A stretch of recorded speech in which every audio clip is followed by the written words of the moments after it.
Hello everyone, আমি YouTube channel physics পড়িতে সকলকে স্বাগত। আমি রাজকান্ত শুরু করছি আজকে ভিডিও। এর আগের ভিডিওতে আমি জাস্ট এই যে অঙ্কগুলো, সেই অঙ্কগুলো কিভাবে করব সেই করার পদ্ধতি নিয়ে কিছু কথা আলোচনা করেছিলাম এবং কোন জিনিসগুলো তোমাদেরকে মেনটেন করতে হবে সেই কথাগুলো বলেছিলাম। তো যেহেতু একটু জ্ঞান দেওয়া হয়ে গেছে বলতে পারো, তো সেই জ্ঞান দেওয়ার জন্য ওটাতে আমি অঙ্কগুলো করিনি, ওটা জাস্ট এমনি একটা ভিডিও বানিয়ে দিলাম। তো এখন আমরা কি করব, এই চ্যাপ্টারের অঙ্কগুলো করি, ঠিক আছে? এখানে আমরা একটু জ্ঞান কম দেব, ছবিটা ফালতু মিটালাম কিন্তু থাক, মিটিয়ে দিয়েছি, ভালো কথা, ফ্রেশভাবে তোমাদেরকে বুঝাই। ধরো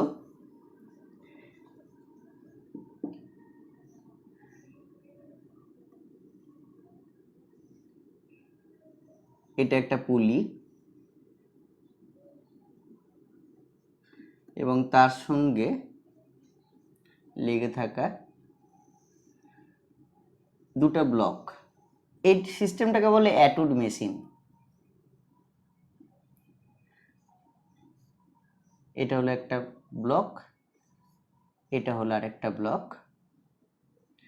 এবারে এই ব্লকের ওজনটা বা ভরটা, ওজন বলা ভুল, এই ব্লকের ভর হলো m1 এবং নিচের ব্লকটার ভর হলো m2। তাহলে m1টা কাজ করছে ডাউনওয়ার্ড, মানে m1 জিটা, আর m2 জিটা কাজ করছে ডাউনওয়ার্ড। এখানে দেখো দড়ি একটাই, যেহেতু দড়ি একটাই তাই টেনশনটা থাকবে same.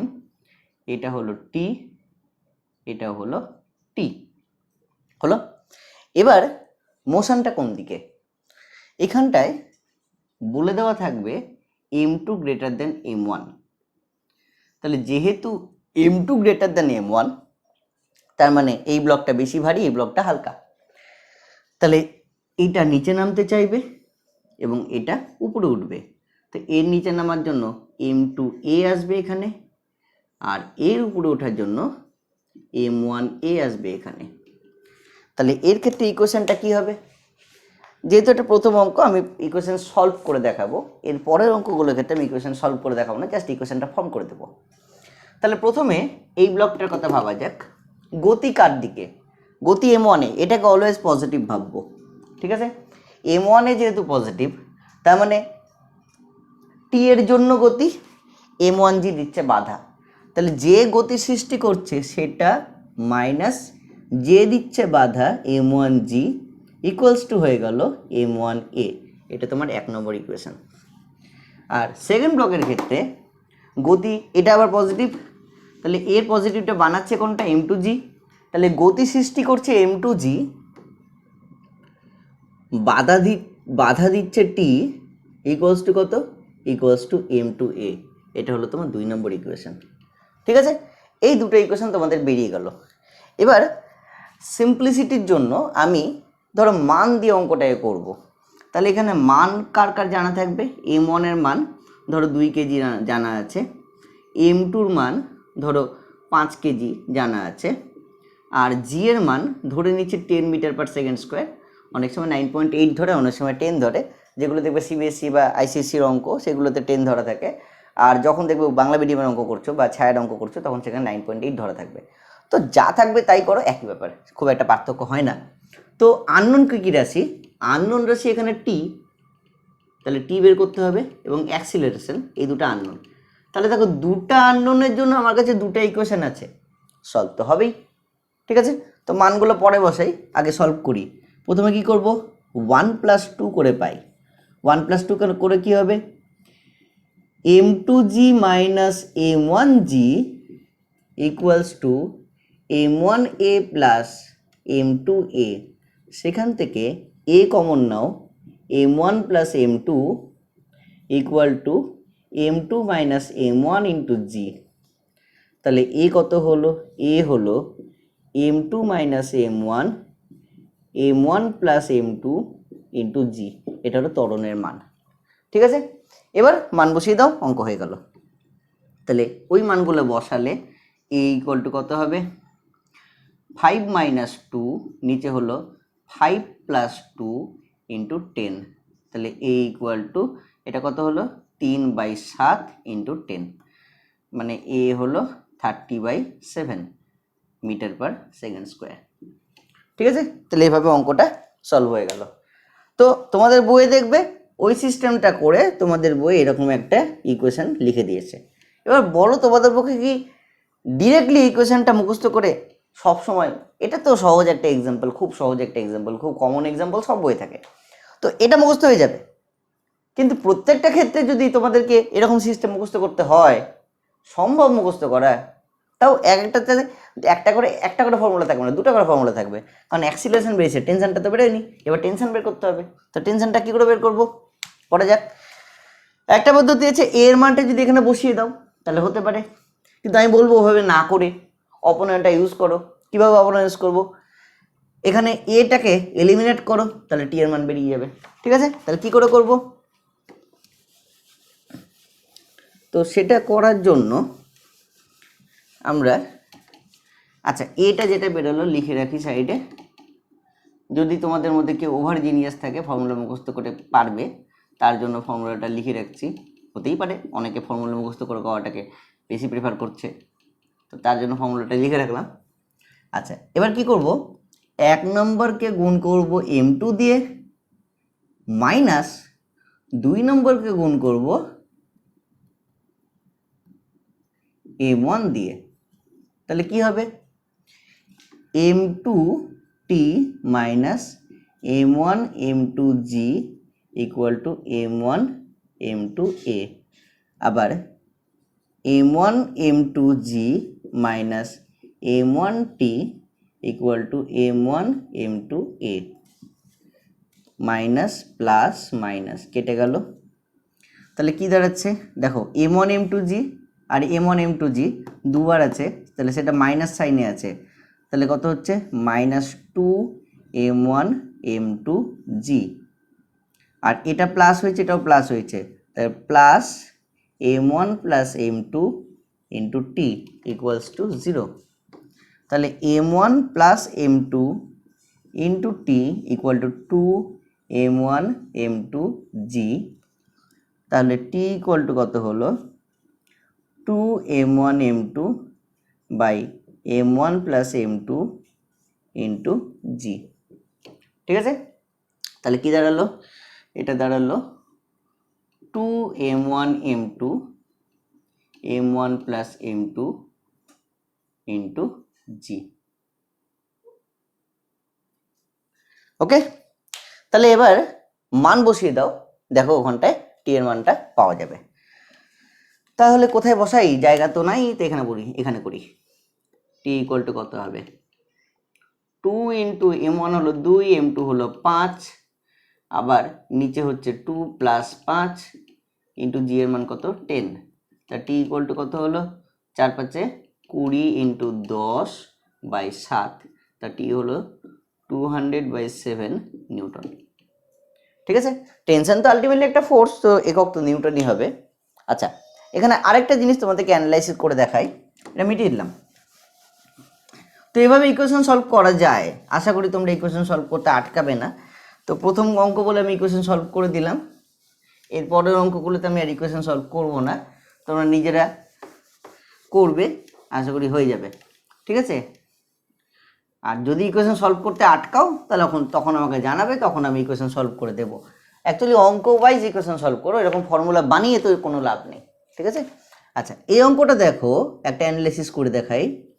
m2 minus m1 by m1 plus m2 into G, এখানটাতে যদি মাত্রাগতভাবে ভাবা যায়, উপরের রাশিটা মাস, একটা ভর থেকে ভর বিয়োগ করলে মাসই হয়, নিচের রাশিটাও একটা মাস, ভর থেকে ভর বিয়োগ করলাম যেহেতু মাস হয়েছে, আর জি বিষয়টা ত্বরণ, মানে কত L(t⁻²), তাহলে এটা কেটে গেল, পড়ে থাকলো কত L(t⁻²).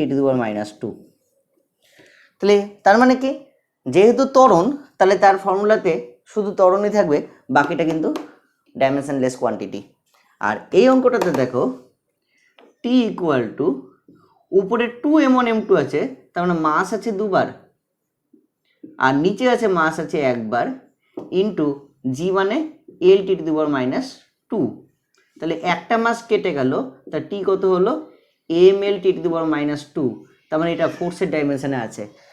তো ডাইমেনশন ওয়াইজ ফর্মুলা কিন্তু ম্যাচ করবে, তো এখানটাতে সেটা আমি দেখিয়ে দিলাম। চলে আসি আমরা নেক্সট অঙ্কতে, 2 নম্বর অঙ্ক।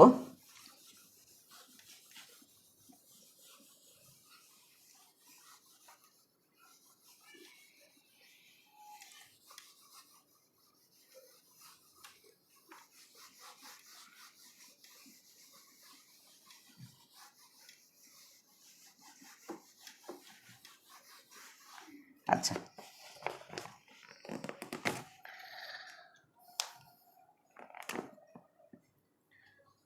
সিস্টেমটা প্রথমে আঁকি। ছবিটা এদিকে আঁকছি কারণ যাতে দেখতে তোমাদের সুবিধা হয়, কিন্তু সেক্ষেত্রে আমার একটা অসুবিধা হচ্ছে, লম্বন ভুল হওয়ার একটা চান্স থাকছে। যাই হোক, এই জায়গাটাতে একটা পুলি লাগানো আছে। পুলির অঙ্ক যে পরীক্ষায় আসে না, এই কথাটা আমাকে সম্রাট বলেছিল। ওরা যখন পড়তো তখন ও ইয়ারের কোশ্চেন স্টাডি করেই কথাটা বলেছিল। আর তারপর থেকে আমি পুলির অঙ্ক নিয়ে চাপ নেওয়া ছেড়ে দিয়েছি। নাহলে পুলির অঙ্ক সত্যি একটু চাপের জায়গা। যখন অনেক জটিল পুলির অঙ্ক দিয়ে দেয় তখন সেটা সকলকেই চাপে ফেলে। তোমাদেরকে বলবো, যদি হলো না হলো ভার্মে যায়, ছেড়ে দাও, দরকার নাই। যেটা তোমার পরীক্ষায় কাজে লাগবে না সেটা নিয়ে টাইম নষ্ট করার কোনো মানে হয় না, ঠিক আছে? তো এই হলো দুটো সিস্টেম। এবারে এইটার ভর হলো m2, তাহলে এখানে m2g গেল নিচে, তার উল্টো দিকে টেনশন t। কেন? এই বস্তুটা কি ভাববে সেটার কথা ভাববো। এই বস্তুটা ভাববে এই পুলিটা ওকে টেনে আছে, তাই টেনশনটা গেল আপওয়ার্ড। আর এই বস্তুটার ওজনটা কাজ করছে নিচের দিকে, তাই m2g ডাউনওয়ার্ড। জাস্ট বস্তুর জায়গাতে নিজেকে রিপ্লেস করো, তাহলে বুঝতে পারবে কি ঘটনা ঘটছে। এই বস্তুর জায়গায় ধরো তুমি ঝুলে আছো, তাহলে তোমার কি মনে হবে? পুলি অবধি তোমার টান কাজ করছে, পুলির জায়গাটা পুলি তোমাকে টান দিয়ে ধরে রেখেছে, দ্যাটস ওয়াই টেনশনটা আপওয়ার্ড হয়েছে। আর এই বস্তুটা কি ভাববে? এই পুলিটা ওকে টানছে সামনের দিকে, তার মানে এখানটায় কাজ করছে একটা টি টেনশন, আর ওজনটা এখানটায় কাজ করছে নিচের দিকে m1g, যেটা ব্যালেন্স হচ্ছে তার রিয়াকশান ফোর্স আর এর মাধ্যমে, ঠিক আছে?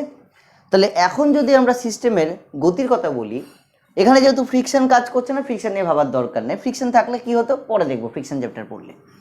তো এখানটায় প্রথম বস্তুটা এদিকে গতিশীল, তাহলে তার m1 এটা এদিকে, আর দ্বিতীয় বস্তুটা নিচের দিকে গতিশীল, তার m2 এটা এদিকে হয়েছে। তাহলে প্রথম বস্তুর যদি আমি ইকুয়েশন বানাই তাহলে কি হবে? তাহলে এটা হলো 2 নম্বর অঙ্ক। দেখো এখানে r ইকুয়াল টু m1g কোনো কাজে লাগবে না, যেহেতু ওটা লম্ব হয়ে আছে। তার মানে এই টি এর জন্য গতি, তাকে বাধা দেওয়ার কিন্তু কেউ নেই। তার মানে কি লিখবো? তাহলে আমরা লিখবো টি ইকুয়াল টু m1a, এটা তোমার মেন ইকুয়েশন। আর দ্বিতীয়র ক্ষেত্রে গতিকার জন্য m2g এর জন্য সৃষ্টি হয়েছে গতি, তাকে বাধা দিয়েছে টি, ইকুয়াল টু হলো m2a, এটা হলো তোমার 3 নম্বর ইকুয়েশন। তো এই দুটো ইকুয়েশন মেনলি সলভ করে তোমরা টি এবং এ এই দুটো মান পেয়ে যাবে। আশা করি ইকুয়েশন সলভ করতে পারবে, তাই আমি আর ইকুয়েশন সলভ করছি না। যদি তবুও না পারো আমাকে বলবে, তাহলে আমি করে দেবো, ঠিক আছে? আমাকে যেহেতু অনেকগুলো সিস্টেম দেখাতে হবে, সেই জন্য আমি জায়গাটা ছাড়ছি আপাতত। ওকে, আচ্ছা, এবার দেখো এই ছবিটা আমি মডিফাই করছি এবং এই ছবিতে নতুন জিনিস অ্যাড করছি। তাহলে নতুন জিনিস অ্যাড করলে ইকুয়েশনটা কীভাবে পাল্টায়, তাহলে সেটা আমাদের হয়ে যাবে 3 নম্বর অঙ্ক। তো এটা যেহেতু কাজে লাগবে না, এটাকে আমি আউট করে দিলাম। এবার ধরো তোমাকে বলেছে এদিকে একটা ফোর্স অ্যাপ্লাই করতে, তুমি ধরো এদিকে একটা বল প্রয়োগ করে রেখেছো, এফ মানের বল, এবং সেই এফ মানের বল প্রয়োগ করা সত্ত্বেও তোমার ত্বরণটা সামনের দিকে হচ্ছে। তাহলে সেক্ষেত্রে কি হবে? সেক্ষেত্রে শুধুমাত্র ফার্স্ট ইকুয়েশনটা পাল্টে যাবে এবং হবে কত? টি এর জন্য গতি, এফ দিল বাধা, হয়ে গেল কত? m1a। এটা একটা গল্প হলো। তাহলে প্রথম গল্পটা কি, ত্বরণটা ওইদিকে। সেকেন্ড গল্পটা কি হতে পারে, সেকেন্ড গল্প এখানে হতে পারে কোনো ত্বরণ কাজ করছে না, ত্বরণ শূন্য, সেকেন্ড কেস হতে পারে। তাহলে অ্যাকর্ডিং টু সেকেন্ড কেস এই ফোর্স আর টেনশন একে অপরকে ব্যালেন্স করে দিচ্ছে। তাহলে এটা এখানে ফার্স্ট কেস হলো। তাহলে সেকেন্ড কেস অনুযায়ী ফোর্স আর টেনশন একে অপরকে ব্যালেন্স করে দিয়েছে, স্ট্যাটিক কন্ডিশন হয়ে গেছে। তাহলে এফ বা লিখতে পারো টি মাইনাস এফ ইকুয়াল টু 0। তোমরা বলতে পারো এই কোয়েশনে এ ইকুয়াল টু 0 বসিয়ে দিচ্ছি, একই ব্যাপার। অথবা লিখতে পারি টি ইকুয়াল টু এফ, হলো। আর এখানটা তো হয়ে গেছে ত্বরণ শূন্য, তাহলে এখানে ত্বরণ শূন্য হলে এখানে বসিয়ে দাও। তাহলে কত হবে, আইদার এটা লেখো m2g minus T equal to 0, অথবা এভাবে লেখো যে এই দুটো একে অপরকে ব্যালেন্স করেছে, তার মানে সমান হয়ে গেছে।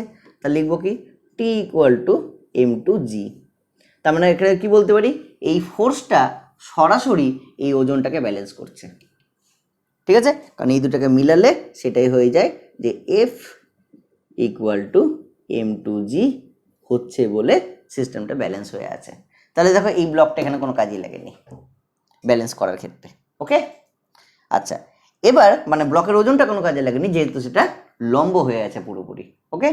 আচ্ছা, এবার 3 নম্বর কন্ডিশন যেটা হতে পারে, 3 নম্বর ক্ষেত্র যেটা হতে পারে, সেই 3 নম্বর ক্ষেত্র অনুযায়ী এর ত্বরণটা এদিকে, তার মানে m1 এটা এদিকে, আর এটা তো ফার্স্ট কেস। সেকেন্ড কেস কি বলেছিলাম, ত্বরণ ইকুয়াল টু 0। আর থার্ড কেস কি হতে পারে, ত্বরণটা আপওয়ার্ড মানে বস্তুটা উপরে উঠছে, তার মানে m2gটা তোমার উপরের দিকে। তাহলে 3 নম্বর কেস অনুযায়ী আমার ইকুয়েশন কি হবে, প্রথমে এর ইকুয়েশন ভাবো, ত্বরণ কোন দিকে, ফোর্সের দিকে, বাধা দিল কে, টেনশন। তাহলে কি লিখবো, এফ মাইনাস টি ইকুয়াল টু m1a। আর এর ক্ষেত্রে কি লিখবো, ত্বরণ কোন দিকে, টি এর দিকে, তাহলে টি বাধা দিল কে, m2g ইকুয়াল টু হলো কত, m2a, ব্যাস। তাহলে 3 নম্বর যে অঙ্কটা করলাম ওখানে একসঙ্গে আমরা 3টা টাইপের অঙ্ক করলাম, যে ত্বরণ কোন দিকে হচ্ছে, যদি ফোর্সের মানটা একটু কম হয় তাহলে ত্বরণ একই দিকে থাকবে, যদি ফোর্সের মানটা এক্স্যাক্টলি এটাকে ব্যালেন্স করতে পারে তাহলে এই ইকুয়েশনগুলো আসবে। আর যদি ফোর্সের মানটা অনেকটা বেশি হয় তাহলে ফোর্সের জন্য ত্বরণটা এদিকে সৃষ্টি হবে, তখন আমার ইকুয়েশনগুলো এরকম হবে। তো যেমন হবে সেভাবে ভাবো, লিফটে যেটুকু করেছি ওটা দিয়ে ভাবো, তার বেশি কিচ্ছু লাগবে না, নাথিং। চলে আসি নেক্সট সিস্টেম অ্যানালাইসিসে।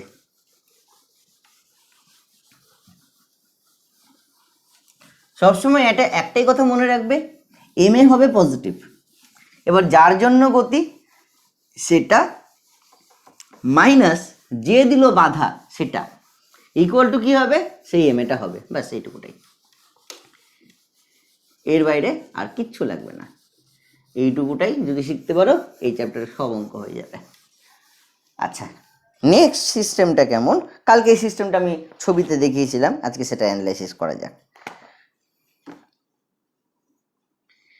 এরকম একটা সারফেস আছে এবং সেই সারফেসে এরকম একটা বস্তু রাখা আছে, তার সঙ্গে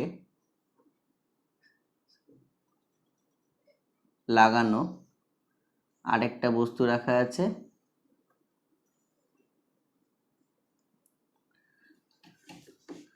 তার সঙ্গে লাগানো ধরো এখানে স্ক্রু দিয়ে আরেকটা বস্তু রাখা আছে, ট্রেনের মালগাড়ি বলতে পারো, ট্রেনের মালগাড়ি সিস্টেম। প্রত্যেকটা বগির সঙ্গে কানেক্টেড হয়ে আছে, ঠিক আছে। এবার কি করব, যে কোনো একটা ব্লককে ধরে টানা হলো, ধরো এই ব্লকটাকে ধরে এদিকে টানা হলো, তার ফলে গোটা সিস্টেমে একটা ত্বরণ সৃষ্টি হলো, সেই ত্বরণটা হলো এ। এটা হলো গোটা সিস্টেমের ত্বরণ। কিন্তু যখন অঙ্কটা করব তখন গোটা সিস্টেম ধরে ভাববো না, তখন প্রত্যেকটা ব্লককে আলাদা আলাদা করে ভাববো, কিন্তু ফ্রি বডি ডায়াগ্রামে না ভেঙে, ফ্রি বডি ডায়াগ্রামে ভাঙবো না, একই ডায়াগ্রামে ভাঙবো, ঠিক আছে। দেখো প্রথমে এই 1 নম্বর ব্লকের কথা ভাবা যাক। দেখো একটা কথা, এখানেও কিন্তু আর আর এফজিটা লম্ব, তাহলে এমজির কোনো এফেক্ট এখানে থাকবে না, আমি ওই জন্য আঁকছিও না। ওকে, 1 নম্বর ব্লকটা 2 নম্বরের সঙ্গে কানেক্টেড একটা দড়ির সাহায্যে, তাহলে 1 নম্বর ব্লকটাকে সামনে যেতে বাধা দিচ্ছে কে? বাধা দিচ্ছে 2 নম্বর ব্লকটা। তাহলে এখানে ভাবো তুমি একজন, আর এটা হলো তোমার পিছনের একটা বন্ধু, এটা হলো তার পিছনে আর একটা বন্ধু। তোমার এক হাত ধরে আমি টানছি, তোমার আরেকটা হাত তোমার বন্ধু টেনে ধরে আছে। তাহলে তুমি কি ভাববে? তোমাকে সামনে যেতে বাধা দিচ্ছে তোমার বন্ধু। কত বলে বাধা দিচ্ছে? সেই বলটাই হলো এই দড়ির টেনশন T1। তা সত্ত্বেও তোমার সামনের দিকের একটা ত্বরণ সৃষ্টি হয়েছে, সেই জন্য এটা M1 এ চলে আসবে এখানটায়। তাহলে ইকুয়েশন কি ফর্ম হবে? ইকুয়েশন হবে F minus T1 equals to M1A। 1 number equation পেলাম। এবার চলে আসি তোমার বন্ধুর ফিলিংসে, যে তোমাকে ধরে রেখেছিল। তোমার বন্ধু যে আছে সে কি ভাববে? সে ভাববে 1 নম্বর ব্লকটা তাকে টানছে। এবার একই দড়িতে দুটো টান তো থাকতে পারে না, তাহলে এই টানের মান কত? এটাও T1 হতেই বাধ্য। তাহলে দেখো, একটাই দড়িতে টেনশন দুদিকে কাজ করে। একটা টেনশন বাধাদানকারী হিসেবে, আরেকটা টেনশন ফোর্স হিসেবে। যখন বাধাদানকারী হিসেবে কাজ করছে তখন এর কথা ভাবছি, যখন ফোর্স হিসেবে কাজ করছে তখন 2 নম্বরের কথা ভাবছি। এটা এখানে মেন দেখানোর জায়গা ছিল। ঠিক আছে, এটাকেই থার্ড লয়ের ভাষায় বলা হয় ক্রিয়া প্রতিক্রিয়া। যেটা এই যে 2 নম্বরের উপর ক্রিয়া, সেটাই 1 নম্বরের জন্য প্রতিক্রিয়া। 1 নম্বরটা 2 নম্বর ব্লককে T1 ফোর্স দিয়ে টানছে, সেই জন্য 1 নম্বর ব্লকটা 2 নম্বর ব্লকের কাছে T1 ফোর্সে বাধা পাচ্ছে। তাহলে 1 নম্বর যখন 2 নম্বরকে টানলো, সেটাকে যদি আমরা ক্রিয়া বলি, 1 নম্বরটা 2 নম্বরের কাছ থেকে বাধা পেল, সেটাকে আমরা প্রতিক্রিয়া বলবো। 1 2 না দিয়ে তোমাদের দিয়ে বলি, তুমি যখন তোমার বন্ধুকে টানলে সেটা যখন ক্রিয়া বলবো, মানে তোমার বন্ধুকে টানাটা তোমার ক্রিয়া, তোমার বন্ধুর কাছ থেকে বাধা পাওয়াটা হলো প্রতিক্রিয়া। ঠিক আছে, সেই জন্য বন্ধুকে টানাটা T1 এবং সেই বন্ধুটা পিছনের আরেকটা বন্ধুর দ্বারা বাধাপ্রাপ্ত হয়ে আছে T2 দ্বারা। তাহলে T1 minus T2 equals to হবে তার সামনের দিকে ত্বরণ M2A ইকুয়ালস টু হবে M2A। 2 নম্বর ইকুয়েশন। এবার 3 নম্বর বন্ধুটা, তাকে শুধুমাত্র দ্বিতীয় বন্ধুটা টানছে, সে জানেই না তাকে, মানে আমি যে এফ বল দিয়ে টেনেছি তার পক্ষে ফিল করা সম্ভব নয়। তাহলে এফ বলের অস্তিত্ব আসবে শুধুমাত্র প্রথম বস্তুর উপরে, এফ বলের অস্তিত্ব দ্বিতীয় বা তৃতীয় ব্লকটা পাবে না। ক্লিয়ার? খুব ভাইটাল কনসেপ্ট। এফ বলকে ফিল করতে পারবে একমাত্র প্রথম বস্তুটা, এফ বলকে কখনোই 2 নম্বর বা 3 নম্বর বস্তুটা ফিল করতে পারবে না। সেই জন্য এফ এর ইকুয়েশনে এফ আসবে শুধু 1 নম্বরের ইকুয়েশনে, 2 বা 3 ইকুয়েশনে এফ আসবেই না। তাহলে 2 নম্বর ফোর্সকে টানছে কত? T1, বাধা দিল কত? T2। 3 নম্বর বস্তুকে টানছে হলো দ্বিতীয় বস্তুটা, কত বলে? T2-তে। বাধা দিল কে? কেউ নাই বাধা দেওয়ার। তাহলে T2 ইকুয়াল টু কত? এর ত্বরণ কত? M3A। তা T2 ইকুয়াল টু M3A, এটা হলো 3 নম্বর ইকুয়েশন। বাস, সিম্পল, এইটুকুটাই, আর কিছু না এখানটায়। এবার দেখো, টানা ঠেলা জাস্ট একে অপরের বিপরীত সিস্টেম, সেটা এবার দেখাচ্ছি। তাহলে এটা যদি তোমাদের কত নম্বর অঙ্ক হলো? এটা 4 নম্বর অঙ্ক যদি বলি, 5 নম্বর অঙ্কটা আমি এখানেই করছি। এবার দেখবে দুটো সিস্টেম কতটা সিমিলার হচ্ছে বা কতটা সেম হয়ে যাচ্ছে। এখানে ধরো একটা বস্তু রাখলাম, এখানে ধরো আরেকটা বস্তু তার সঙ্গে গায়ে লাগিয়ে রাখলাম, এখানে ধরো আরেকটা বস্তুকে তার সঙ্গে গায়ে লাগিয়ে রাখলাম। ঠিক আছে, তাহলে এটা 1 নম্বর বস্তু, এটা 2 নম্বর বস্তু, এটা 3 নম্বর বস্তু। ঠিক আছে, এবার কি করছি? প্রথম বস্তুটাকে ঠেললাম, এফ বল দিয়ে প্রথম বস্তুটাকে ঠেললাম, তাহলে প্রথম বস্তুটা সেই বল প্রয়োগের ফলে ধরে নাও গোটা সিস্টেমটা সামনের দিকে একটা ত্বরণ পেল, সেই ত্বরণটা এ, এটা ধরে নিচ্ছি। ঠিক আছে, এবার ভাবো প্রথম বস্তুটা সামনে যেতে চায় এবং তার ত্বরণ লাভ হয়েছে কত, ত্বরণের ফলে m1a প্রথম বস্তুটা এসছে, কিন্তু ফ্রিলি কি যেতে পারছে? ফ্রিলি তো যেতে পারছে না, সে বাধা পাচ্ছে কি, দ্বিতীয় বস্তুর কাছ থেকে বাধা পাচ্ছে। দ্বিতীয় বস্তু তাকে কত বাধা দিল, যেহেতু টাচ হয়ে আছে R1 রিয়াকশন ফোর্স দ্বিতীয় বস্তুটার কাছ থেকে প্রাপ্ত বাধা হবে। তাহলে আমার ইকুয়েশন কি হবে, প্রথম বস্তুর উপর ঠেলা মাইনাস দ্বিতীয় বস্তুর দ্বারা প্রাপ্ত বাধা R1 ইকুয়াল টু কত, m1a। এটা 1 নম্বর ইকুয়েশন। দ্বিতীয় বস্তুর কথা পাবো, দ্বিতীয় বস্তুতে যেহেতু এফ বলটা প্রয়োগ হয়ইনি, তাই সেকেন্ড অবজেক্টটা এফ এর কোনো অস্তিত্ব পাবেই না। সেকেন্ড অবজেক্ট কি ভাববে, তাকে ফার্স্ট অবজেক্টটা ঠেলেছে, তাহলে ফার্স্ট অবজেক্টটা তাকে কত দিয়ে ঠেলবে, যেহেতু সে ফার্স্ট অবজেক্টটাকে R1 দিয়ে বাধা দিয়েছে, তাই অবশ্যই ফার্স্ট অবজেক্টটা তাকে R1 বল প্রয়োগ করে ঠেলবে, এবং সেটা থার্ড যে বস্তুটা তার কাছ থেকে R2 মানের বাধা পাবে, তাহলে সেখানে হবে R1 minus R2 equal to m2a, 2 নম্বর ইকুয়েশন। সিমিলারলি থার্ড অবজেক্টটা তাকে ঠেলেছে সেকেন্ড অবজেক্ট, ঠিক আছে, মানে প্রত্যেকে তার ইমিডিয়েট আগের অবজেক্টের সঙ্গে কানেক্টেড, সেখান থেকে তার গল্পটা আসছে। কখনোই কে ঠেললো রে কেউ ভাবতে যাবে না, যেটা দেখতে পাচ্ছি সেটাই। কদিন আগে বলেছিলাম লাইভ ক্লাসে, গুগল মিটে আমি বলেছিলাম কথাটা, ভাববো না বেশি, যেটা দেখতে পাচ্ছি সেটাই করব, যেটা দেখতে পাচ্ছি ওটা দিয়ে ইকুয়েশন ফর্ম করো। এখানে আমি দেখতে পাচ্ছি 2 নম্বরটা ঠেলছে, হ্যাঁ অবশ্যই 2 নম্বরটাকেই ঠেলছে, তা 2 নম্বরটা কত বলে ঠেললো, R2 বলে ঠেললো, তাহলে R2 ইকুয়াল টু কত হলো, R2 ইকুয়াল টু হলো m3a।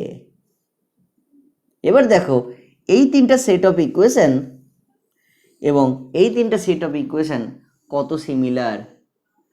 তাহলে এখানটায় খুব সিম্পলি তোমরা দেখতে পাচ্ছ, এখানটায় যেটা টেনশন যে কাজ করেছে, এখানে রিয়াকশন ফোর্স সেই কাজ করেছে। তার টানা বলের ক্ষেত্রে টেনশনের যা কাজ, ঠেলা বলের ক্ষেত্রে রিয়াকশন ফোর্সের সেই কাজ।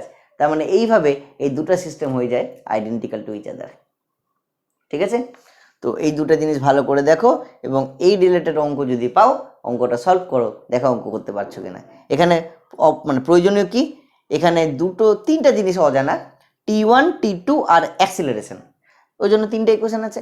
এখানেও R1 R2 এবং অ্যাক্সিলারেশন, এই জন্য 3টা ইকুয়েশন আছে। তো 3টা আননোন 3টা ইকুয়েশন সলভ তো হবেই। তো তোমরা সলভ করো, দেখা হচ্ছে ছোট্ট একটা বিরতির পর। তারপরে এসে আমরা নতুন সিস্টেম দেখব, ইনক্লাইন প্লেন কি করে সলভ করতে হয় সেটা। ঠিক আছে, তো আসছি একটা ছোট্ট বিরতির পর। তো চলে এসেছি ব্রেকের পর। তো আমরা এতক্ষণ ধরে যে অঙ্কগুলো করলাম সেটা নর্মাল একটা সারফেসের মধ্যে ছিল। এবার চলে আসি নততলের ক্ষেত্রে কি হয়। তো নততলে কি হয় সেটা তোমাদেরকে আমি শিখিয়েছিলাম নততলে যখন এই প্রজেক্টাইল করেছিলাম তখন। তো নততলে প্রথমে দেখো একটা বস্তুর ওজনকে কি করে ভাঙতে হয় সেটা প্রথমে শেখো। ঠিক আছে, এটা একটা আনততল। আনততল কেমন যদি একটা প্র্যাকটিক্যাল উদাহরণ ভাবো, তো ভাবো তো ফ্লাইওভার, যখন ফ্লাইওভারের যে ওঠার জায়গাটা, ফ্লাইওভার যে উঠছে, একটা নততল ছাড়া তো ফ্লাইওভারে ওঠা যাবে না। মানে একটা গাড়ি তো আর সিঁড়ি বেয়ে উঠবে না, গাড়িকে নততল দিয়ে ফ্লাইওভারে উঠতে হবে। বা ভাবতে পারো কিছু জনের বাড়িতে সিঁড়ি থাকে এবং সিঁড়ির মাঝখান দিয়ে একটা নততল করা থাকে, যেটা দিয়ে গাড়ি ওঠানো হয়, মানে বাইককে ওঠানো হয়। তো যেগুলো জিনিস গড়িয়ে চলে তাদের ক্ষেত্রে উপরে ওঠার জন্য নততলটা সবচেয়ে পারফেক্ট। এছাড়াও কোনো ট্রাকের উপরে বা কোনো জায়গাতে, ধর এটা সবচেয়ে কমন এক্সাম্পল হলো বিয়েবাড়িতে যে আগে জেনারেটর ভাড়া দেওয়া হতো, সেই জেনারেটর বিশাল ভারী হয়। তো জেনারেটরকে কী করা হয়, ভ্যানে করে ডেকোরেটরের জায়গা থেকে জেনারেটর মানে বিয়েবাড়িতে নিয়ে যাওয়া হয়। তো সেই জেনারেটরকে, গ্রামের দিকে নর্মালি এটা দেখা যায় এক্সাম্পলটা, তো সেই জেনারেটরকে কী করে নিয়ে যায়, ভ্যানে করে ওঠানোর সময় দুটো কাঠের তক্তা ইউজ করে। সেই কাঠের তক্তাকে আনত করে রেখে দেয়, যে তার উপর দিয়ে ঠেলে ঠেলে জেনারেটরকে ভ্যানের উপর ওঠানো হয়। তো এই নততল যদি না থাকতো তাহলে জেনারেটর কিন্তু তোমার ইয়ের উপরে ভ্যানের উপর উঠতে পারতো না। ঠিক আছে, তো এরকম অনেক প্র্যাকটিক্যাল এক্সাম্পল আছে আনততলের বা নততলে। সেই জন্য আনততল বা নততল ফিজিক্সের এই চ্যাপ্টারগুলোর ক্ষেত্রে খুব ইম্পর্ট্যান্ট একটা ভূমিকা প্লে করে। মানে এরপর থেকে অনেক জায়গাতে তোমরা নততলের কেস পাবে। তো কি হয় এখানটায় দেখো, এখানটায় ধরো একটা বস্তু রাখা আছে এমজি। কালকে তোমাদেরকে মানে এর আগের ভিডিওতে তোমাদেরকে রিয়াকশন ফোর্স সম্পর্কে বলেছিলাম। তো রিয়াকশন ফোর্স সম্পর্কে একটা খুব ইম্পর্টেন্ট কথা মাথায় অলওয়েজ রাখবে, সেটা হলো রিয়াকশন ফোর্স অলওয়েজ তলের সাথে লম্ব হয়। যে তলের সঙ্গে বস্তুটা কন্ট্যাক্টে থাকে বা টাচে থাকে সেই তলের সঙ্গে রিয়াকশন ফোর্সটা অলওয়েজ লম্বভাবে থাকে। তো আমরা অলওয়েজ বস্তুর থেকে যে ফোর্সগুলো আঁকবো সেটাকে বস্তুর ভরকেন্দ্র থেকে ক্রিয়াশীল আছে বলে ধরে নেব। তাহলে এক্ষেত্রে রিয়াকশন ফোর্সটা কাজ করবে এই বরাবর, আর ওজন সর্বদাই ভূমির দিকে লম্বভাবে ক্রিয়াশীল হয়। তাহলে এই বরাবর এমজিটা কাজ করছে ধরে নেব। তাহলে এই হলো নততলের সিম্পল পিকচার। ওকে, আচ্ছা, তাহলে আমরা কি করব নেক্সট স্টেজে এটাকে উপাংশ বিভাজন করব। কেন উপাংশ বিভাজন কেন করব? অপ্রয়োজনীয়ভাবে হঠাৎ করে উপাংশ বিভাজন আসে না। যেখানে উপাংশ বিভাজনের প্রয়োজনীয়তা আছে সেখানেই উপাংশ বিভাজন আছে, কথাটা ভালো করে মাথায় রাখো। তাহলে এখানে কি উপাংশ বিভাজনের প্রয়োজনীয়তা আছে আগে সেটা ভাবি, তারপর উপাংশটা বিভাজিত হবে। তাহলে এমজিটা কাজ করছে ডাউনওয়ার্ড এবং এই বিন্দু থেকে লম্ব দিকে কাজ করছে রিয়াকশন ফোর্স মানে আর। তাহলে এই রিয়াকশন ফোর্সের উল্টো দিকে যে বলটা থাকবে তার জন্য রিয়াকশন ফোর্সের জন্ম হবে। তার মানে আর এর উল্টো দিকে একটা বলকে সৃষ্টি করার জন্য এমজিকে বিভাজিত হতে হচ্ছে। তাহলে এদিকে এমজির একটা উপাংশ আসবে এবং তার লম্ব দিকে আর একটা উপাংশ এই দিক বরাবর আসবে। এবার একটা হবে সাইন থিটা, একটা হবে কস থিটা। এখন যদি তোমাদের মাথায় আসে যে কোনটা হবে সাইন থিটা কোনটা হবে কস থিটা, তাহলে আগে এই কোণটাকে থিটা ধরলাম এবং এই কোণটা তাহলে থিটা। তাহলে এখানে ডিসাইড করতে হবে এই কোণটা থিটা হবে না এই কোণটা থিটা হবে। ঠিক আছে, তো সেটা বোঝার জন্য পিকচারটাকে আমি একটু নতুনভাবে দেখাই। দেখো এই যে গোটা সিস্টেমটা আছে এই গোটা সিস্টেমটাকে ধরে নিচের দিকে চাপিয়ে দাও। যদি নিচের দিকে চাপিয়ে দেওয়া যায় তাহলে এই বিন্দুটা চলে আসে এই বিন্দুতে। তার মানে এই হলো তোমার এমজির লাইনটা সরাসরি চলে গেল নিচের দিকে। ঠিক আছে, এটা হলো তোমার এমজির লাইন এবং তার সঙ্গে তলের সাথে লম্বভাবে থাকছে এই লাইনটা, মানে এটা হলো তোমার এই লাইনটা, আর এই দিকে চলে গেল আরেকটা লাইন। তাহলে তিন দিকে তিনটা লাইন গেল, আবার এর সঙ্গে চলে আসলো লম্ব দিকে আর। তাহলে আরটা এই ফোর্সের সঙ্গে উপরের দিকে লম্ব। ওকে, আচ্ছা, তাই যদি হয় তো আমার এমজিকে ভাঙছি কীভাবে তার জন্য এটা দরকার নেই, তো এটা নিয়ে আমি আর তো কোনো ভাববো না কিছু। ভেবে নাও এটা থিটা, যদি ওটা থিটা হয় এই অ্যাঙ্গেলটা কত? এই অ্যাঙ্গেলটা 90 ডিগ্রি। তাহলে এই অ্যাঙ্গেলটা কত? এই অ্যাঙ্গেলটা হলো 90 ডিগ্রি মাইনাস থিটা। ওকে, তাহলে এই অ্যাঙ্গেলটা যদি 90 মাইনাস থিটা হয়, আবার ভাবো এই যে লাইনটা এই লাইনটার তলের সঙ্গে লম্ব, কারণ এটা 90, তাহলে এই গোটাটা হলো 90। তাহলে গোটাটা 90 থেকে 90 মাইনাস থিটা বাদ গেছে, তাহলে এইটুকুটা কত?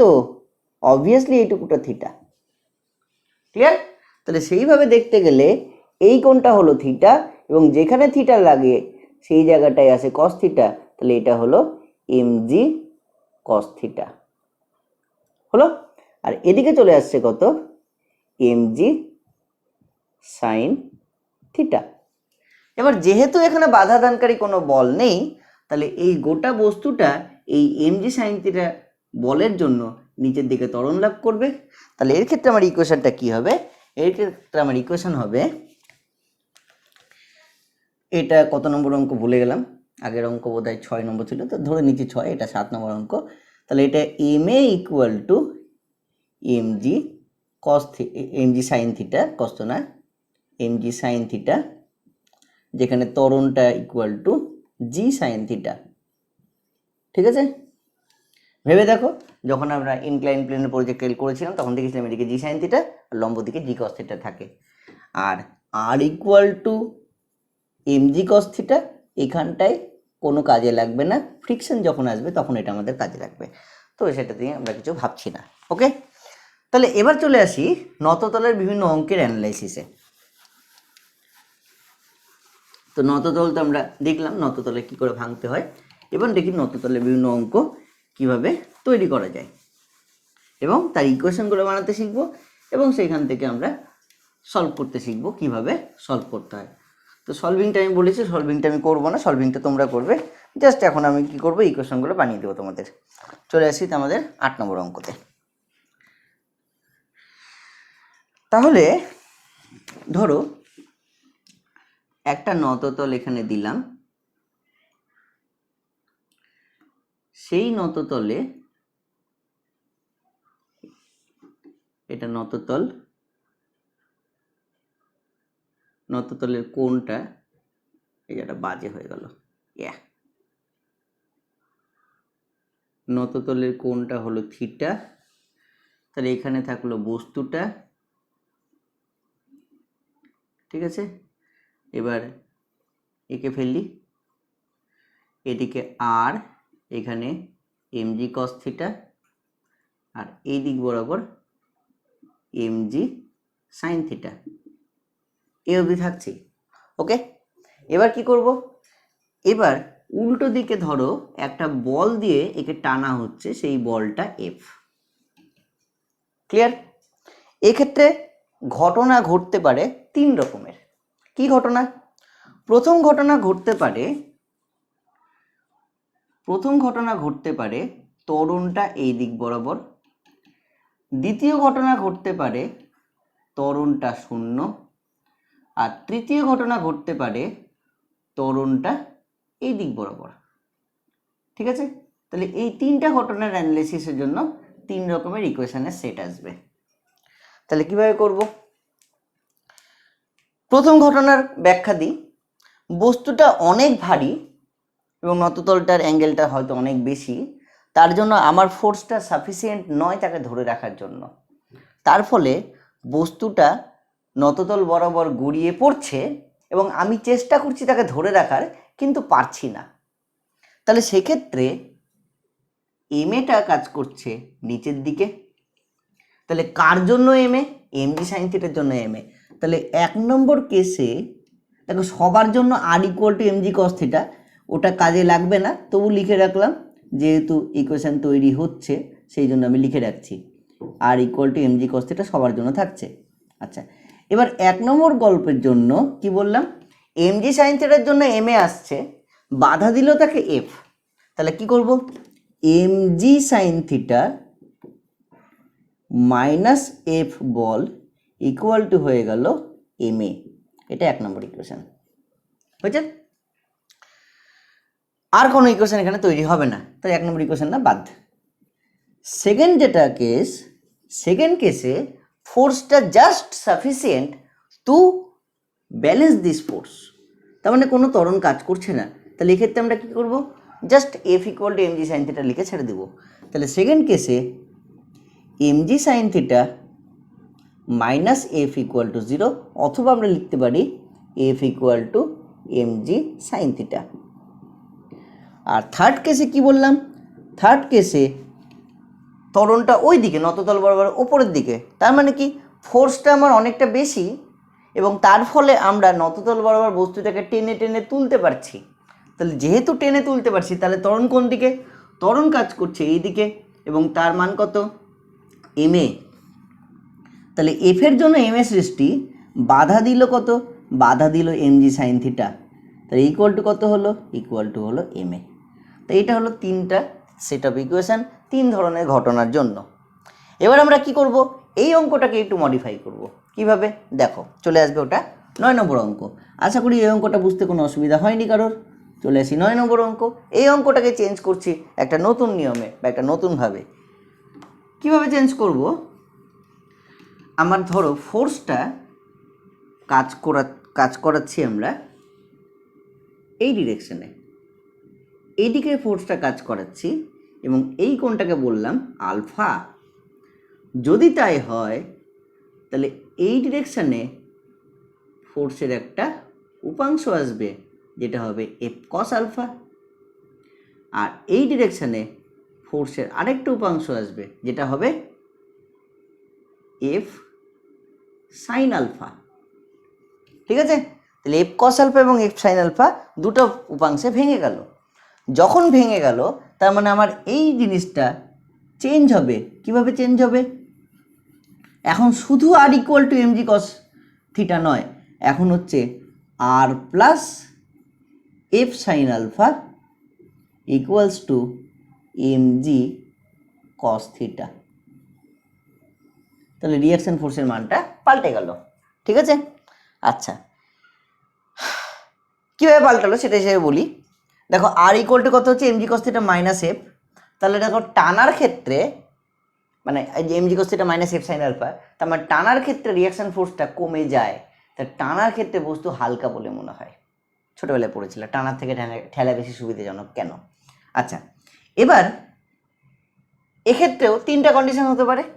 একটা হতে পারে নিচের দিকে ত্বরণ, তার ক্ষেত্রে ফার্স্ট ইকুয়েশনটা লিখেছিলাম, শুধু মডিফিকেশন কী হবে, এফের জায়গায় আসবে F cos alpha equals to হয়ে যাবে এম এ। এখানটায় এফের জায়গায় চলে আসবে F cos alpha equals to 0।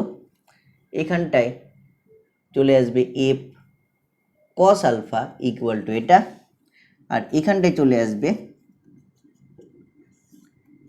F cos alpha minus M G sine theta equal to M এ।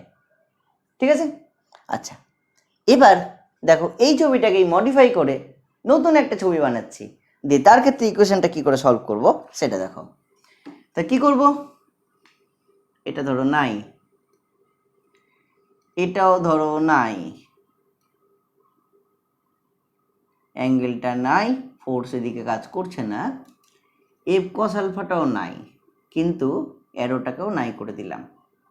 তো নর্মাল যেটা ছবি ছিল সেই ছবিটাই আসলো। এবার কি করব, যে দাগটা ছিল সেই দাগটাকে টেনে বাড়িয়ে দিলাম, টেনে বাড়িয়ে এখানে একটা পুলি লাগিয়ে দিলাম, পুলি লাগিয়ে দিয়ে সেই পুলি দিয়ে একটা বস্তুকে দিলাম ঝুলিয়ে। তাহলে দেখো সিস্টেম কম্বাইন্ড হচ্ছে এবার। ঠিক আছে, এবং এবার আমার বস্তুর এই বস্তুটার ভর বলে দিলাম ক্যাপিটাল এম, যেহেতু এটা স্মল এম বলা আছে আগে থেকে, ওটাকে আর চেঞ্জ করলাম না। হ্যাঁ, এখানটায় যে এমজি কাজ করছে এদিকে সেটা কিন্তু থাকবেই, এই এমজিটা কিন্তু ভুলে গেলে চলবে না। আর এখানটায় যে থিটা সেটাও থাকবে, ওটা আগের ছবিগুলোতে মিস হয়ে গেছে, তো বাদ দাও, একই ব্যাপার থাক, তোমরা বুঝতে পারলেই হলো। তো এই জায়গাটা পুলিটা কানেক্ট করা আছে, পুলিটা কানেক্ট করার জন্য একটা এম ভরকে আমি ক্যাপিটাল এম ভরকে ঝুলিয়ে দিয়েছি। তাহলে এখন কি হবে, এই দিক বরাবর ক্যাপিটাল এমজি কাজ করবে, এই দিক বরাবর টি টেনশনটা কাজ করবে, এই দিক বরাবর টি টেনশনটা কাজ করবে। তাহলে এখনও আমার তিন ধরনের কেস হতে পারে। ফার্স্ট কেস, ত্বরণ এই দিক বরাবর, সেক্ষেত্রে এর ফার্স্ট কেস হিসেবে এই বস্তুটা উপরের দিকে ত্বরণ পাবে। আচ্ছা, সেকেন্ড কেস হিসেবে এই বস্তুটা ত্বরণ শূন্য, সেকেন্ড কেস হিসেবে এর ত্বরণও হয়ে গেল শূন্য। আর থার্ড কেস হিসেবে এর ত্বরণটা ওদিকে, তার মানে এই বস্তুটার ত্বরণটা নিচের দিকে। ঠিক আছে, আচ্ছা যদি সেটা হয় তাহলে এখন সেট অফ ইকুয়েশনগুলো কী কী হবে। R equal to M G cos theta আবার ফিরে আসলো, তাহলে R equal to M G cos theta থাকলো, হয়েছে। আচ্ছা, এবার তিনটা সেট অফ ইকুয়েশন আমি আলাদা করে লিখি, একই ছবি দিয়ে হয়ে যাবে। প্রথম কেসে আমার এম এটা কোন দিকে, স্মল এম এটা এদিকে, আর ক্যাপিটাল এম এটা এদিকে, ঠিক আছে। তাহলে স্মল এম এর জন্য যদি ইকুয়েশন বানানো হয়, আমি এটাকে মিটিয়ে দিই তাহলে কনফিউশনটা আসবে না। স্মল এম এর জন্য ইকুয়েশনটা যদি বানানো হয় তাহলে এমজি সাইন থিটার জন্য আসছে গতি, বাধা দিচ্ছে টি equals two small M A, ঠিক আছে। আর ওই বস্তুর জন্য টি এর জন্য গতি, বাধা দিল capital M G equals to capital M A. এই হলো ফার্স্ট সেট অফ ইকুয়েশন বা ফার্স্ট কেস।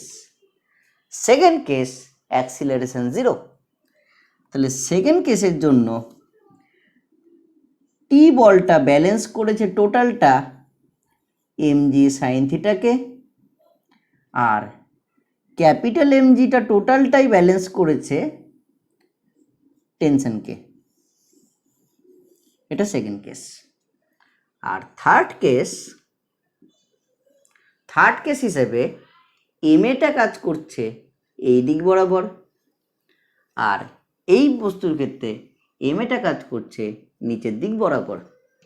তাহলে তিন রকম ঘটনা এখানে হতে পারে। তাহলে থার্ড কেস হিসেবে কি করব, টি এর জন্য গতি এমজি সাইন থিটা দিল বাধা ইকুয়ালস টু এম এ, আর ক্যাপিটাল এমজির জন্য গতি টি দিল বাধা equals to capital M A. এই দুটোকে সলভ করো, অঙ্ক হয়ে যাবে, ঠিক আছে। আর সবার ক্ষেত্রে এটা তো থাকছেই। তো এটা হলো পুলির আরেকটা সিস্টেম। আচ্ছা, এবার কি করব, ওই ছবিটাকে আরেকটু মডিফাই করে দিই। কীরকম, এই ছবিটাকে ধরো মিটিয়ে দিলাম, এই জায়গাটাকে মিটিয়ে দিলাম, পুলিটা থাকবেই। এই কোণটাকে থিটার বদলে করলাম আলফা। দেখো একটাই ছবিকে যেহেতু মডিফিকেশন করছি, তোমাদের ভাবতে অনেক ইজি হবে, ভাবাটা অনেক সোজা হবে। এই কোণটাকে করছি আলফা, তাহলে এই কোণটাকে করছি আলফা। এবারে এই নতলটাকে বাড়িয়ে দিলাম এদিকে, মানে এই দাগটাকে ভূমিটাকে বাড়িয়ে দিলাম এদিকে, এদিকে দিয়ে দিলাম আরেকটা নততল। তাহলে দেখো অঙ্ক কিভাবে মডিফাই হয়ে চেঞ্জ হতে থাকে একটা অঙ্ক থেকে আরেকটা অঙ্কতে, ঠিক আছে। জাস্ট ইকুয়েশন বানাতে শেখো এবং সিস্টেম কিভাবে কাজ করছে সেটা নিয়ে ভাবতে শেখো। এইগুলোকে নতুন নতুন অঙ্ক মনে হবে না, মনে হবে জাস্ট এটা অঙ্কতে করেছিলাম, এটা জায়গায় এখন এটা আছে, ব্যাস তাহলে হয়ে যাচ্ছে।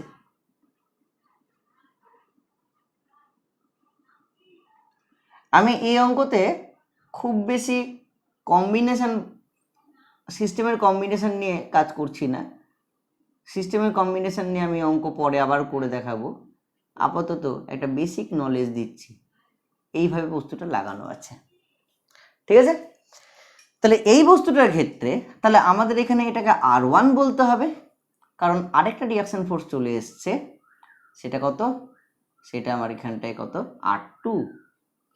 তাহলে এর ক্ষেত্রে এই অ্যাঙ্গেলটা যদি বিটা হয় তাহলে এটা হবে ক্যাপিটাল এমজি কস বিটা, আর এদিকে কাজ করবে ক্যাপিটাল এমজি সাইন বিটা, ঠিক আছে। ক্যাপিটাল এমজি কোন দিকে কাজ করছে, ক্যাপিটাল এমজি কাজ করছে লম্বভাবে নিচের দিকে, এবং তার জন্য এই অ্যাঙ্গেলটা হলো বিটা, ক্লিয়ার। এবং টেনশনটা থাকবে এই বরাবর টি। এবারে তিন রকম ঘটনা ঘটতে পারে। প্রথম ঘটনা কি, অ্যাক্সিলারেশনটা এদিকে, তাহলে এই এম এটা কোন দিকে, এই এম এটা এদিকে, তখন ওই বস্তুর ক্যাপিটাল এম এটা কোন দিকে, তখন ওই বস্তুর ক্যাপিটাল এম এটা কাজ করবে এই দিকে। এটা ফার্স্ট ঘটনা, ঠিক আছে। তাহলে তার ক্ষেত্রে ইকুয়েশন কি তৈরি হবে এবার সেটা লেখা যাক। তাহলে যখন এরকম ছবি চলে আসলো তাহলে আমরা কি করব, দেখো আমি জাস্ট জিনিসগুলো নিয়ে খেলছি, একটা সিস্টেম থেকে আরেকটা সিস্টেমে জাম্প করছি এবং একটা সিস্টেমের সঙ্গে আরেকটা সিস্টেমকে কানেক্ট করে দিচ্ছি। তো এগুলো তোমাদেরকে করতে শিখতে হবে, খুব সোজা জায়গাগুলো। সবার আগে দুটো ইকুয়েশন লিখে নাও, যে দুটো ইকুয়েশন কোনো কাজে লাগবে না। R1 equal to mg cos alpha এবং R2 equal to capital mg cos beta.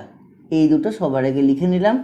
Friction যেহেতু নাই কোনো কাজে লাগবে না, ফ্রিকশন চ্যাপ্টার যখন আসবে তখন এটার কাজ আসবে। আচ্ছা, এবার দেখো, এবারে প্রথম ক্ষেত্রে বস্তুটার ত্বরণ নিচের দিকে, তাহলে ফার্স্ট কেসে স্মল mg সাইন আলফার জন্য গতি, ক্যাপিটাল টি দিল বাধা, ইকুয়াল টু হয়ে গেল স্মল এম এ, হয়েছে। আর সেকেন্ড বস্তুটার জন্য গতিকার দিকে, ক্যাপিটাল টি এর দিকে, তাহলে ক্যাপিটাল টি মাইনাস বাধা দিল কে, mg sine beta equals two কত, ক্যাপিটাল এম এ। এটা হলো 1 নম্বর সিস্টেম। হলো, চলে আসি 2 নম্বর সিস্টেম। 2 নম্বর সিস্টেমে অ্যাক্সিলারেশন 0, তাহলে এখানেও 2 নম্বর সিস্টেমে আমার অ্যাক্সিলারেশন হবে 0। তাহলে অ্যাক্সিলারেশন যেহেতু 0, তাহলে আমরা কি বলতে পারি, অ্যাক্সিলারেশন 0-র ক্ষেত্রে বলতে পারি টি ইকুয়াল টু হয়ে গেছে mg সাইন আলফা, আর পরেরটাতে টি ইকুয়াল টু হয়ে গেছে mg সাইন বিটা। তার মানে অ্যাকচুয়ালি mg সাইন আলফা আর mg সাইন বিটা একে অপরকে ব্যালেন্স করে দিয়েছে, তাই এটা একটা স্থির সিস্টেম হয়ে গেছে, ঠিক আছে। আর থার্ড কেসে আমাদের হতে পারে এম এ ত্বরণটা এই দিকে, তখন আমার এখানে থার্ড কেসে ক্যাপিটাল এম এ ত্বরণটা আসবে কোন দিকে, নিচের দিকে। তাহলে সেক্ষেত্রে এই বস্তুর জন্য ইকুয়েশন কি লিখব, টি এর জন্য গতি মাইনাস mg সাইন আলফা দিল বাধা, ইকুয়াল টু হলো স্মল এম এ। আর ওই বস্তুর জন্য কি লিখব, mg সাইন বিটা যেটা দিল গতি, ক্যাপিটাল mg সাইন বিটা দিল গতি, টি দিল বাধা, ইকুয়ালস টু ক্যাপিটাল এম এ। হয়ে গেল আমার 3 নম্বর কেস, ঠিক আছে। তাহলে প্রত্যেকটা অঙ্কে দেখো যে কোনো ঘটনা ঘটতে পারে, তো অঙ্কের উপর ডিপেন্ড করবে কোন ক্ষেত্রে কি হচ্ছে, বলে দেওয়া থাকবে যে ত্বরণটা কোন দিকে, সেই হিসেবে আমাদের ইকুয়েশন বানাতে হবে। যদি আমাদের এদিকে ত্বরণ বলে দেওয়া থাকে তাহলে এদিকে, যদি আমাদের ওদিকে ত্বরণ বলে দেওয়া থাকে তাহলে ওদিকে, যেমন বলবে সেই হিসেবে করব অঙ্ক, নিজে থেকে কিছু ভাবার দরকার নেই জটিল করে, ঠিক আছে। আচ্ছা, নততলের আরেকটা কেস করাই, তারপরে অন্য টাইপের অঙ্কতে আসছি। এই পিকচারটাই থাকবে, ঠিক আছে। এবার এই পিকচারটা যদি বুঝতে অসুবিধা হয়, আমি পিকচারটাকে নতুন করে আরেকবার আঁকছি, কারণ এখানে অনেক কিছু হয়ে গেছে। অন্য টাইপের যে অঙ্কটা সেখানটায় এত কিছু আমার লাগবে না, তো সেই জায়গাটাকে আমি নতুন করে আঁকছি, দিয়ে আরেকবার বলছি। তো এই জায়গাটা মিটিয়ে দেওয়া যাক, কিন্তু ডবল ইনক্লাইন প্লেনেরই অঙ্ক করব আরেকটা।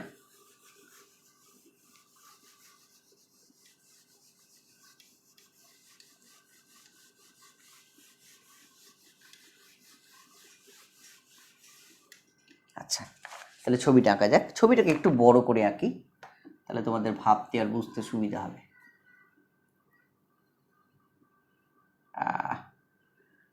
এই ছবি আঁকাটাই পারফেক্টভাবে আঁকাটা খুব কঠিন।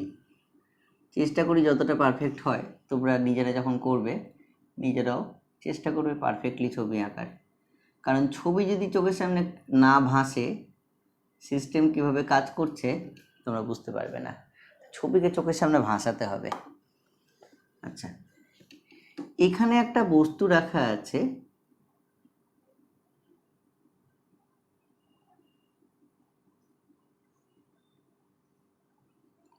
এখানটাতে আরেকটা বস্তু রাখা আছে, লম্ব হচ্ছে না।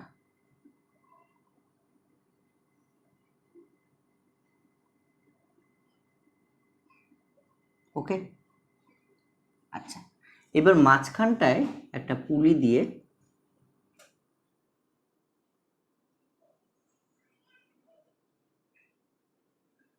মাঝখানটা একটা পুলি দিয়ে এই দুটো বস্তু কানেক্টেড হয়ে আছে, ঠিক আছে?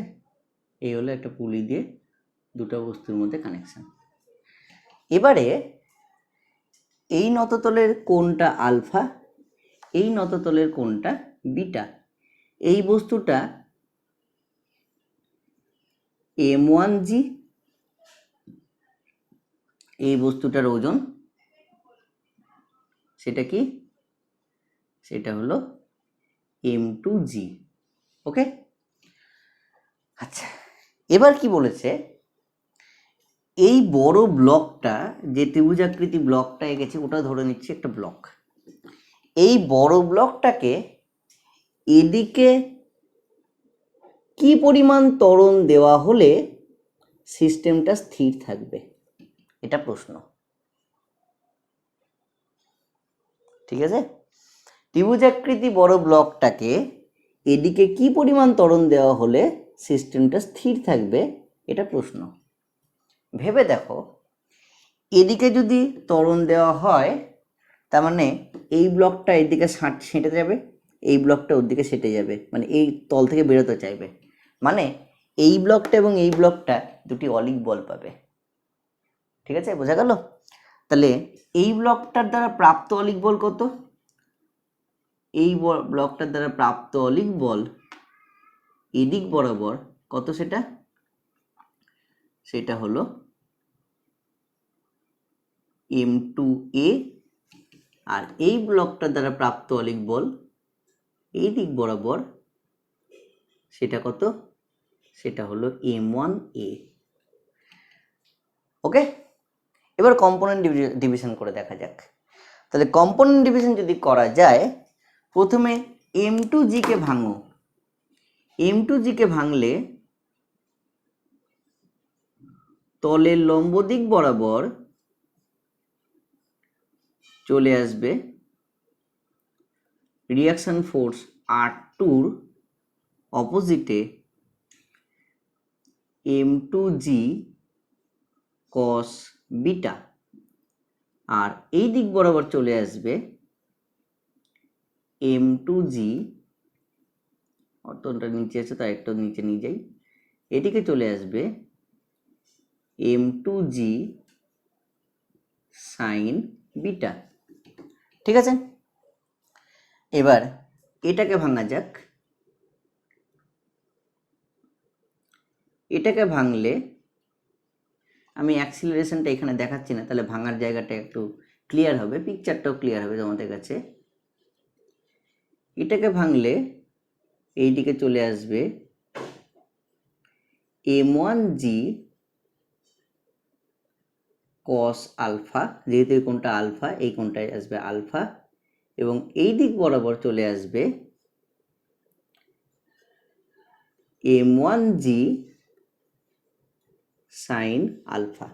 ওকে, আর উপরে চলে আসবে রিয়াকশন ফোর্স R1, ঠিক আছে? আচ্ছা, এবার অলিক বলটা ভাঙবে। কিভাবে ভাঙবে? আচ্ছা, টেনশনটাকে দেখিয়ে দিই আগে। এদিকে টেনশনটা টি, এদিকেও টেনশনটা টি, ওটা আগের মতোই থাকছে। এবার দেখো অলিক বলটা কি করে ভাঙবে। m2 এটা কাজ করছে এই দিক বরাবর, এই কোণটা বিটা, তাহলে আমরা বলতে পারি এই কোণটা বিটা অনুরূপ কোণ হিসেবে। অনুরূপ কোণ তো তোমরা পড়েইছো, ছোটবেলাতে অনুরূপ কোণ ছিল।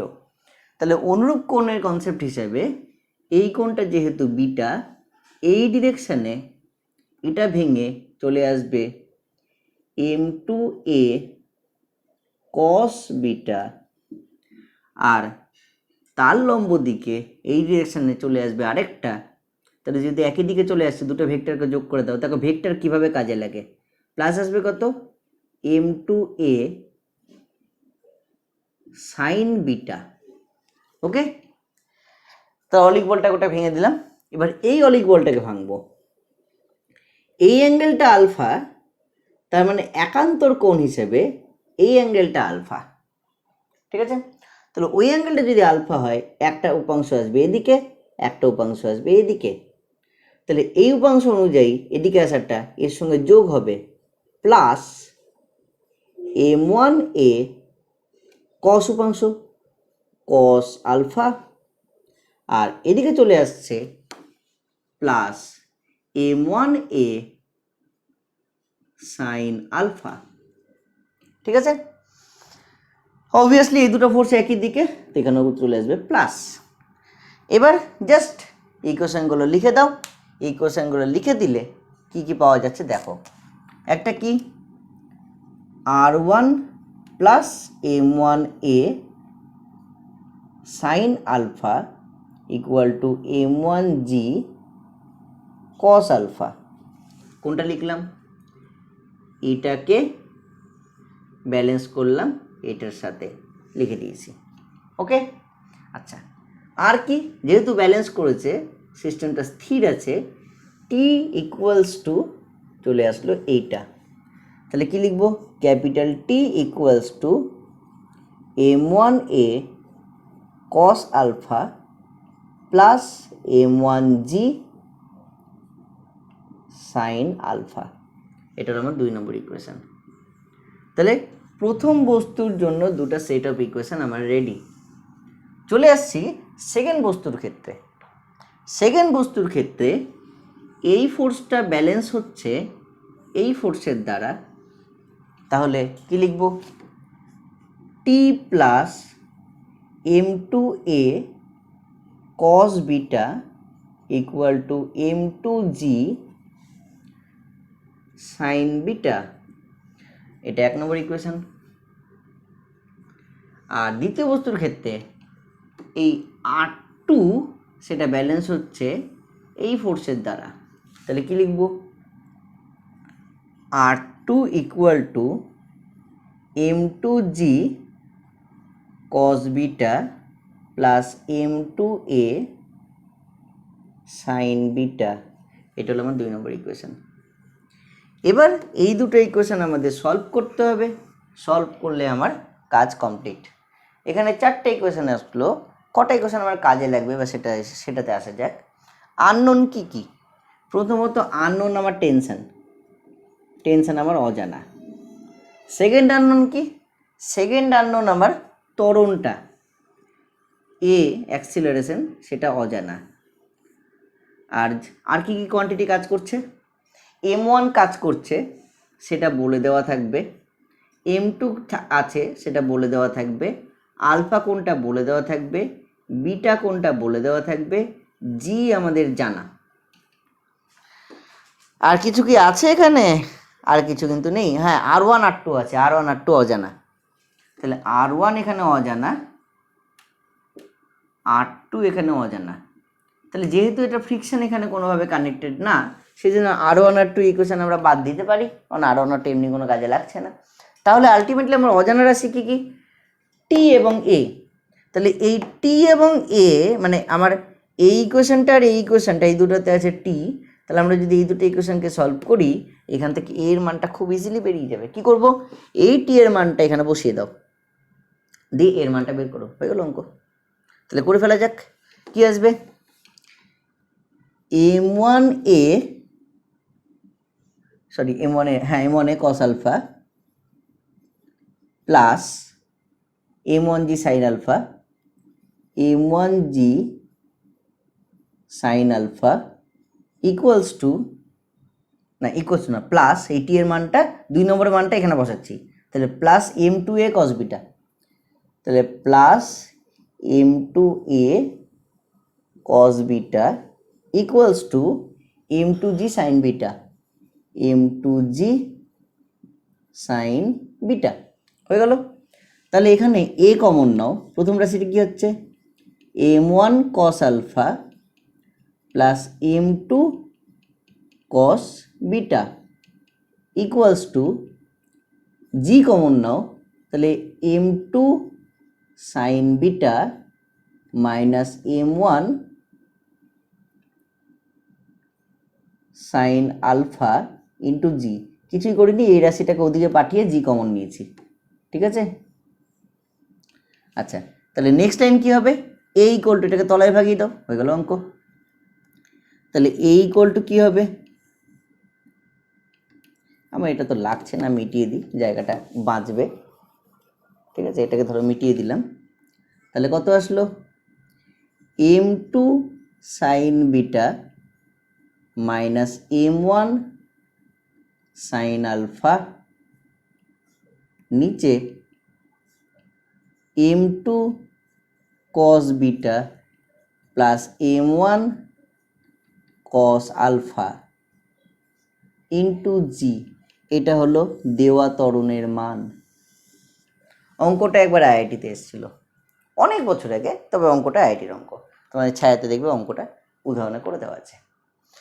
দেখো এইভাবে যদি দেখা যায় ওভারঅল এটা কি হয়েছে, মাথা ঘুরে যাবে, মনে হবে কি যে হয়েছে কিছুই বুঝলাম না। কিন্তু অঙ্কটা প্রথম থেকে যদি স্টেপ বাই স্টেপ তোমরা করা দেখো, তাহলে তোমাদের কোনো প্রবলেম এখান থেকে হবে না। ঠিক আছে, তো অঙ্ক নিয়ে ভয় পেয়ে লাভ নেই, সিস্টেম যেভাবে আছে সলভ করতে থাকো, অঙ্ক এমনি হয়ে যাবে। ওকে, তো হয়ে গেল বিষয়টা। আর এখানে কি করা যায়, হ্যাঁ একটা কথা বলার, এখানটায় অরিজিনালি ব্লকটা যদি এই ত্বরণটা না দিতাম, মানে এই বড় ব্লকটাকে তো আমরা এদিকে ত্বরণ দিয়েছি, তার জন্য এই ঘটনাটা ঘটেছে। তাহলে বড় ব্লকটাকে যদি এদিকে ত্বরণ না দিতাম, তাহলে বস্তুটা কোন দিকে যেত, তাহলে বড় ব্লকটাকে ওদিকে ত্বরণ না দিলে এই ব্যাপারটা আউট হয়ে যেত।